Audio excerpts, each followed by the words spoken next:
You know, as a fantasy and sci-fi guy predominantly, the world of historical wargaming has never seemed that approachable to me. And of course, there's the real problem with historical wargaming, that in a two-player situation, someone is inevitably going to have to play the Nakabago Defense Force Coalition in the Himba-Namib border skirmishes of 1989. But thankfully, we don't have that conundrum today, because today we're checking out Brickskrieg. What's up, my movers and shakers? I'm Dave, this is MS Paints, and today, let's shit some bricks.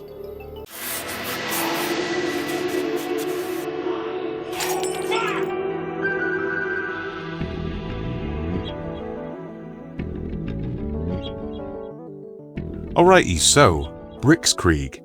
Chances are you've heard of this, thought to yourself either that's cute, or that's lame, or that's awesome, or some Venn diagram of the three.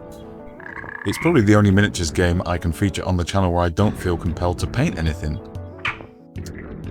So already we're moving towards the that's awesome territory. But obviously, this is all made from public domain bricks, which means some, if not all, assembly is required.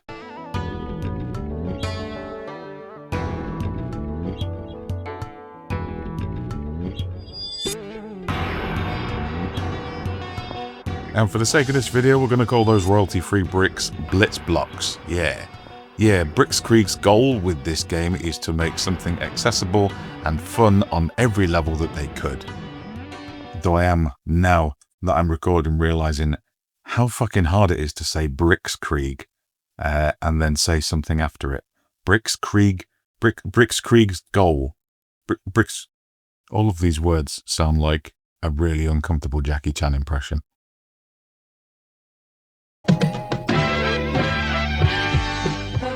And speaking of something else, I just want to take 50 seconds of your time to talk about our super best friends at Warhammer 40,000 Tacticus, don't we, Tony? What?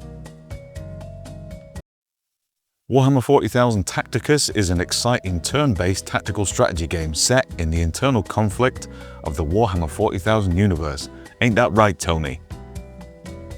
Its tactical, fast and very gratifying gameplay is available on most handheld tablets and phones. There are 18 playable factions in this game pulled directly from the Warhammer 40,000 universe with some of its coolest champions. My personal favourite is Bellator. Bellator because he's got two bolters, and two bolters are cooler than one. Two bolters, fantastic two bolters. You can also fight against other players or in co-op mode, calling on players from the massive player base to fight by your side. What's even better is our super best friends at Snowprint Studios just can't help themselves from adding new updates and features pretty much all the time. And I'll tell you what I'm most excited for, Tony. Please do. August marks the release of The Emperor's Children to the game, which is also part of Warhammer 40,000 Tacticus' 3rd anniversary. Oh, happy birthday! Yes, happy birthday. With an average rating of 4.5, that's out of 5, I presume. Across its various app stores, Warhammer 40,000 Tacticus is your go-to place for tactical and strategic gaming. That is good. If you're interested in getting tactical, then use the QR code on screen now to be taken directly to your most relevant app store, or check the link in the description and pinned comment below to get some Warhammer 40,000 Tacticus in your life. What's your QR code? Thanks to Warhammer 40,000 Tacticus for sponsoring MS Paints, and now back to the video. Yes.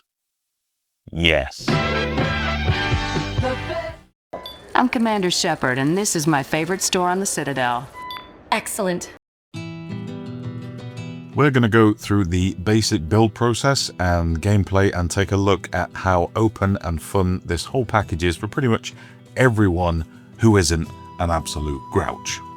The build process is exactly what you expect from this kind of thing. Each unit or tank is individually bagged with the name on the bag to direct you towards a specific set of instructions obtained online.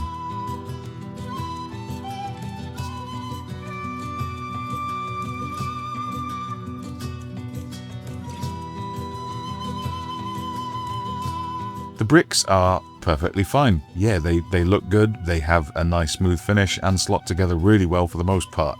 However, if you are a Lego aficionado, you'll probably feel the same feeling in your hands that I get whenever I build a Chinese Gundam knockoff.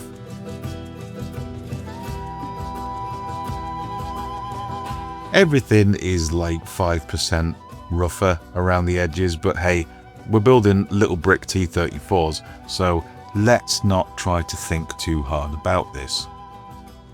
I have to say, it is legit impressive that they've designed these at this scale and they look so instantly recognizable.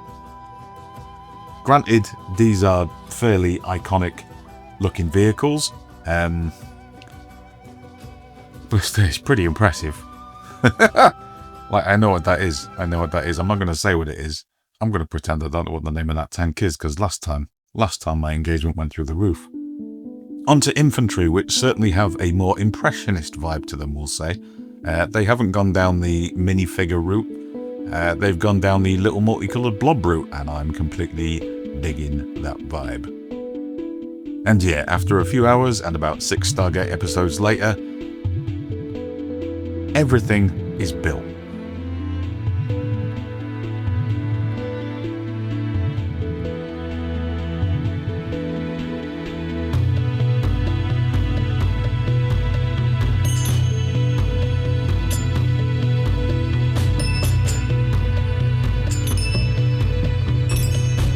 And if you are an especially anally retentive historical wargamer, I know exactly what you're thinking, because I'm thinking it too. That shade of green on the T-34? Way the fuck off. And that shade of green on the T-34 is going to bother me for the entire video, so let's move on. Okay, with everything built and painted, we're going to slap this on the battlefield and get stuck in. The Eastern Front starter set does come with some ruined terrain. For future games, I will probably dig into the Lego box and make just way more terrain than this. Yeah, so steal your kid's box of Lego because you probably bought it anyway and it ain't stealing. Yeah, sadly B&M are all sold out of the olive drab and the desert khaki colours, but you know, I could probably still put these on the battlefield. And if anything, it'll help distract from that horrible fucking shade of green on this T-34 that I've put together.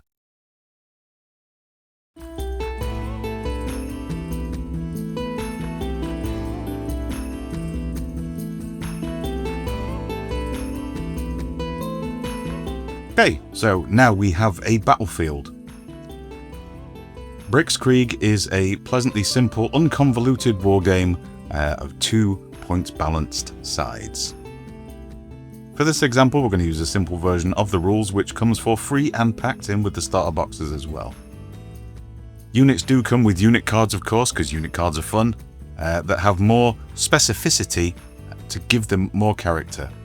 And you'll need them for the basic game because they tell you basically, well, they tell you what tanks are armed with what. And this is very much a you go, I go game. You do your movement, little fast things move fast, big slow things move slow. Moving over terrain halves your overall movement, and doing a dash gives you 50% extra move boost, but means you can't attack afterwards. Shooting is done with a handful of D6s, and refer to the table or cards to see how many dice a unit gets when flinging bullets around. If they've moved, just chop that number in half, and that's what you get. Shooting. Every shot revolves around a 4+. Nice.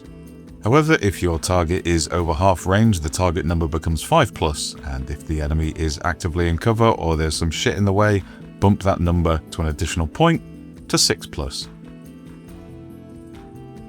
Infantry gets to completely disregard the shots on a 3+, and that becomes a 2+ if they're in cover, which may seem OP, but when a unit fails its save roll, it just completely disappears. So, tank versus tank isn't explained in the cleanest fashion in these rules, however.